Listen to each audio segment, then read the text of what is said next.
On my birthday, instead of waiting for my husband and son to come home to celebrate with me, I received a video from my husband's first girlfriend. In the video, my husband and my son were with her, and my son was hugging her, saying he wished she could be his mother. After seeing that, instead of calling him to confront him, I silently packed my suitcase and signed the divorce papers. It was unusual for my husband Dominic to come home at midnight and find the house completely dark. No matter what time it was, I always left a light on for him. That night, he handed our son Grayson over to the housekeeper and went straight to the master bedroom. I was sitting on the sofa with a carefully packed suitcase by my side and the divorce agreement on the coffee table in front of me. Dominic frowned. "Paisley, what is this? Another one of your dramatics?" I didn't have the strength for his criticism. My voice came out calm and firm. "I want a divorce." His face showed disbelief. "Why? Because I forgot your birthday?" "It doesn't matter," I replied, pushing the divorce agreement toward him. "Sign it. Let's end this." He flipped through the pages mockingly. "You're leaving empty-handed? Where will you go without me?" A bitter laugh escaped my lips. He was so sure he had me trapped, thinking I had no one in Harrowville and nothing to hold on to. I pushed the papers even closer. "Sign it. Don't waste time." For a moment, he hesitated. Then his voice hardened.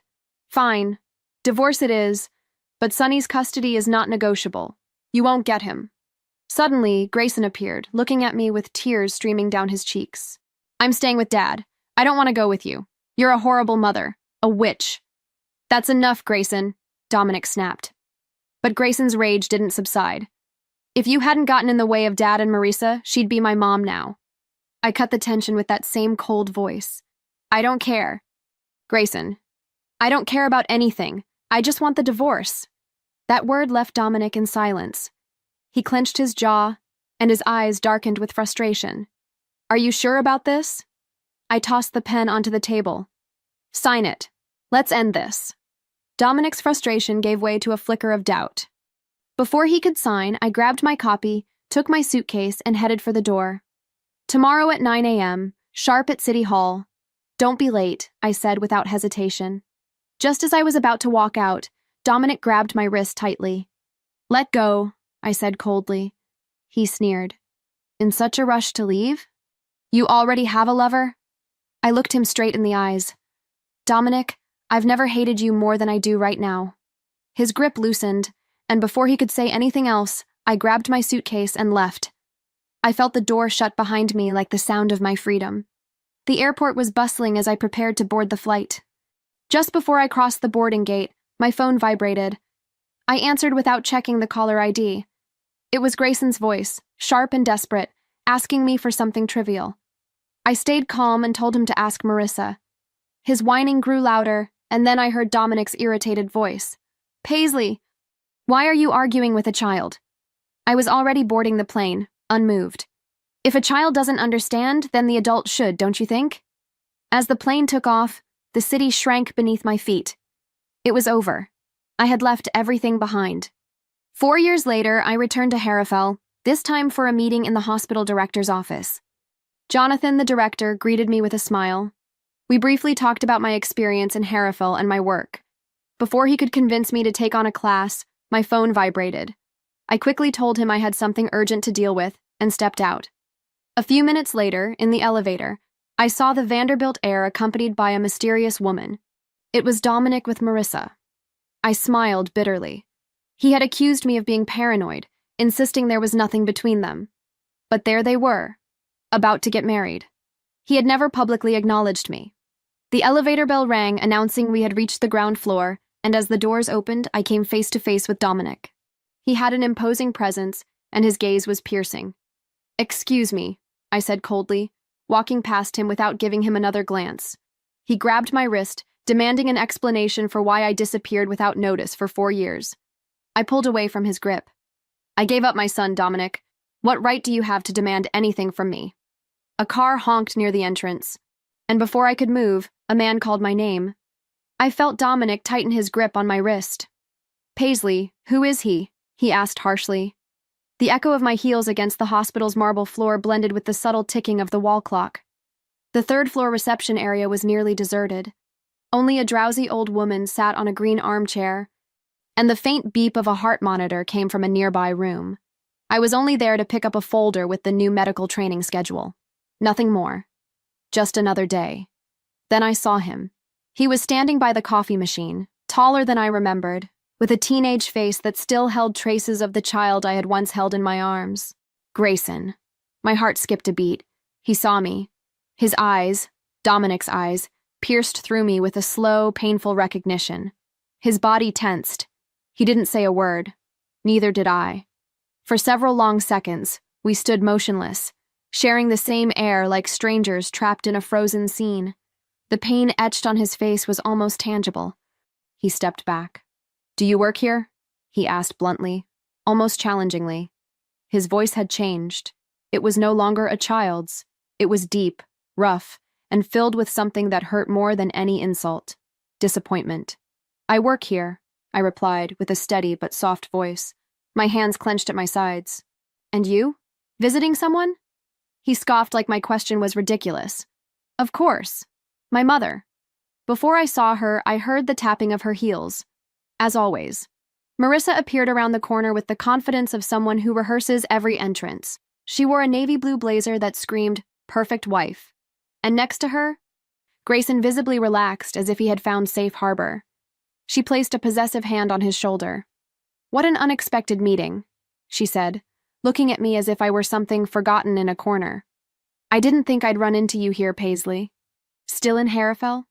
"Yes," I replied, keeping my composure. "And you?" "Oh, you know, taking care of being the woman Dominic deserved from the start." Her smile was venomous and rehearsed. Grayson looked at me, and for a second, he almost seemed to hesitate, but said nothing. "Is something wrong?" I asked, looking at him. He looked away. Marissa stepped forward. "You know what's funny?" she continued, licking her lips. "Some mothers are replaceable. Others are simply forgotten. The funny thing is, some women confuse motherhood with manipulation." "I guess some women confuse manipulation with motherhood," I replied in a sharp murmur. "Grayson," she called, ignoring my response. "Let's go get the car. Your father's waiting." They walked away together, but just before turning the corner, Grayson looked back for a brief second and lowered his gaze. I turned to leave and then stopped. Dominic was standing next to a marble column, arms crossed, his face partially hidden under the fluorescent light. The same dark suit, the same calculated expression, but something in his eyes was different. Darker, heavier. "Are you enjoying yourself?" I asked indifferently. He took a step forward, barely making a sound on the polished floor. 4 years and you just show up. You didn't even talk to him." "He talked to me," I said. "He told me you taught him to forget me. Congratulations. It worked." "You ran away," he said through clenched teeth, barely a whisper. "You disappeared like he meant nothing. Don't come to me talking about what matters, Dominic. You never gave me that." He blinked slowly, as if my words wounded him. "And your new companion?" he asked, referring to the man by the car. "Who is he? Another one of your secrets?" "It's none of your business." "So now you're an expert at vanishing and reappearing when it's convenient, huh? Or maybe you never learned how to let me go, Paisley." Jonathan's voice cut through like a gust of fresh air. He approached with a concerned smile, his hands in the pockets of his lab coat. "Everything all right?" "Now it is," I answered, turning slightly toward him. Dominic examined him with the gaze of a predator. "Jonathan," he said, extending his hand stiffly. "Dominic Vanderbilt." "I know who you are," Jonathan replied while shaking his hand, not smiling. They stared at each other for a couple of seconds, just a little too long.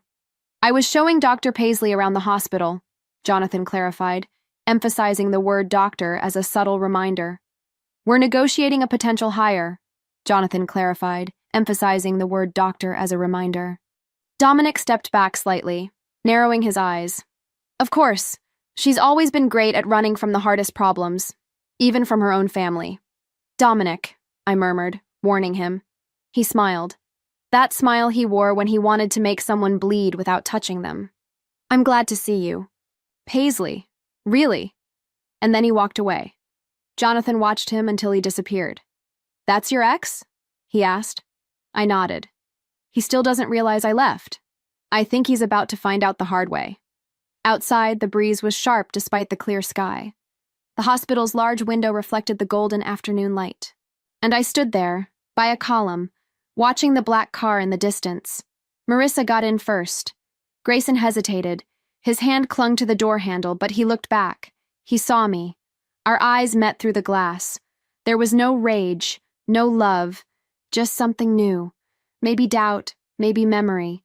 And in the end, he got into the car, though he kept looking back until the door shut. The day moved on. I gathered my things from the locker room in the back of the hospital. Then I heard unmistakable footsteps, expensive shoes. I didn't need to turn around to know who it was. Now you always leave through the back door. Dominic's voice broke the silence. I closed my locker without answering, slung my bag over my shoulder, and started walking. He followed me. I just want to talk. Conversations between us always end in reproach or threats, I replied, continuing down the hallway. This time I didn't stop. I looked at him. His face looked more tired than I remembered. Sunken eyes, but on his lips was still that smirk, the one that made him look like he always got his way. Dinner? He offered. Just that. Dominic, it makes no sense. We're nothing now. Maybe that's why it makes more sense than ever. There was a pause. He knew where to press, and he did. You owe me at least an explanation. Why did you leave like that? Why didn't you ever come for Grayson? I closed my eyes. One dinner, 7:30, I said without hesitation. But if you ask even one wrong question, I'll get up and leave. He smiled. I couldn't tell if it was defeat or victory. The restaurant was the same. The lamps still hung over the tables with their soft amber glow. The instrumental music was barely audible. The same scent of fresh bread, herbs, and expensive wine. Nothing had changed, except me. Dominic was already seated. He had a glass of red wine poured and another one empty, waiting for me. I sat down without smiling. He pushed the glass toward me. For coming, he said, raising his own. He clinked his glass against mine, but I didn't toast. Talk. I'm listening. He studied me closely, as if searching for a crack in my armor. The wedding with Marissa has been postponed, he said suddenly. Postponed or canceled? He shrugged. We're still deciding. I laughed without humor. Funny, I thought you'd already decided everything for me and for Grayson. Do you still care? Does it matter? He leaned forward, holding his glass but not drinking from it. I'm not here to argue, Paisley. Then what for? To pretend you didn't destroy everything? His jaw tightened, though his gaze didn't waver from mine. You know Marissa showed up after we were already broken? You were distant, and I used that to find emotional comfort, he said. You've always had a talent for justifying cheating. And you've always had a talent for running before hearing the explanation. My wine glass remained untouched. The food arrived, but neither of us touched our plates. Dominic looked down, speaking softly. He doesn't ask about you, but sometimes I hear him murmuring your name in his sleep. Once, he even screamed it. I closed my eyes. Don't tell me that. Don't use it now. I'm just telling you the truth, Paisley. You were everything to him, and you destroyed it. With videos, with lies, with replacements. I know. That phrase hung in the air like a suspended confession. I hated you for a long time, he said. But I hate even more that I can't get you out of my head. The soft background music seemed to fade. Or maybe it was just the tension intensifying, until someone cleared their throat beside us. Jonathan. What a surprise, he said, looking from Dominic to me. Jonathan, I began, but he raised his hand. It's okay. I'm just here to pick up a takeaway order. He looked away at Dominic. Funny seeing you here. I thought you were in Paris with your fiancé. Dominic gave a smile that didn't reach his eyes. Plans change. Some people don't, Jonathan noted, walking away from the table. Dominic said nothing for a while. This doesn't mean anything, he finally said. This dinner? I answered. I know. Though it didn't sound as firm as I hoped. You and Jonathan? He asked, swirling the wine in his glass. Are you serious? I let out a joyless laugh. Are you seriously asking me that? After Marissa? I'm just asking, not judging. Dominic, you judge even when you're silent. He set his fork down on the plate with too much force. It's funny. I always noticed the way he looked at you since you arrived in Harrafell. The kind of man who waits for you to stumble so he can be there to catch you. And you always had a gift for seeing enemies where there were only decent people. Silence returned, until he murmured unexpectedly, "Does he touch you?" The fork slipped from my hand. "Don't you dare," I hissed, ice in my voice. "It's just a question. One you no longer have the right to ask."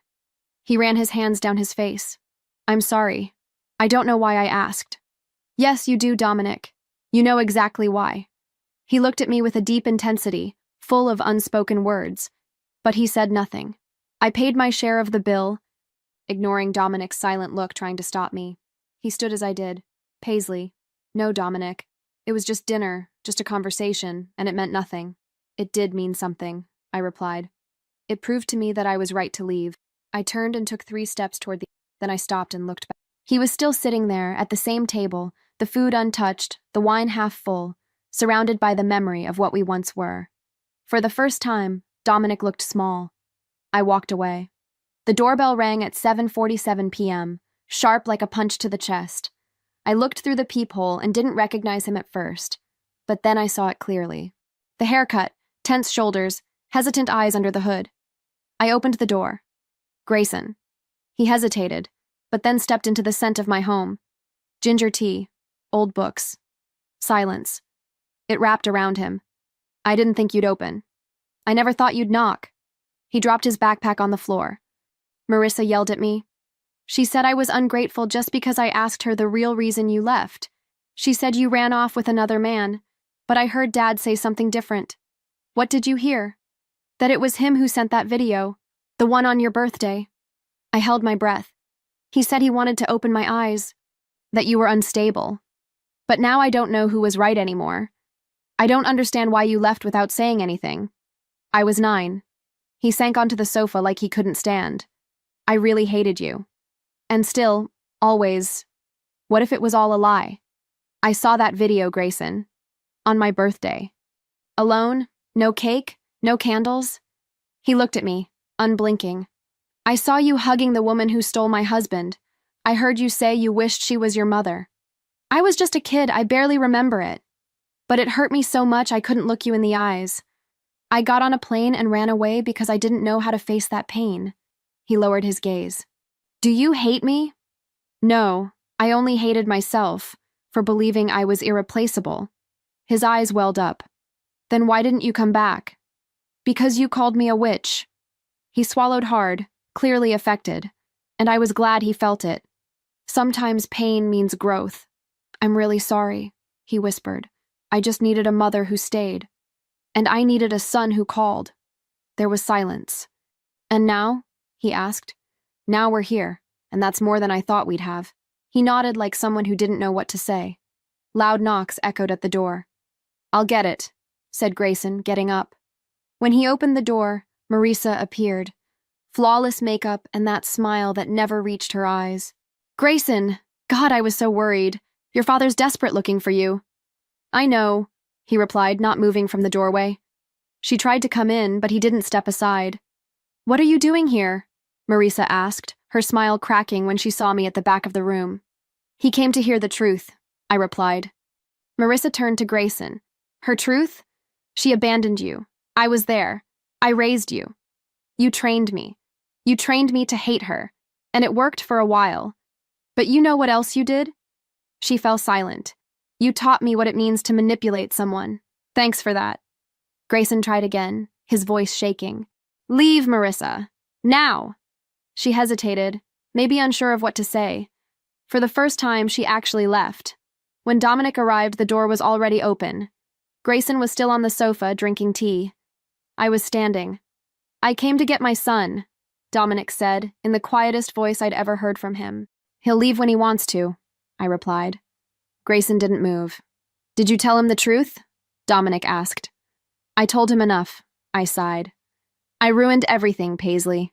You always thought you could control everything, even emotions." He took a step forward. "I still love you. I still remember you," I said. "But it's not the same." Dominic lowered his eyes. "And if—" "Dominic," I cut him off. "What we had is buried. It won't bloom again. Sometimes, love just isn't enough." He nodded in defeat.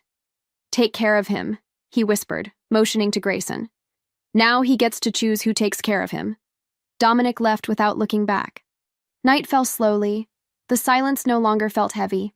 It was comforting. Grayson was washing his mug in the kitchen.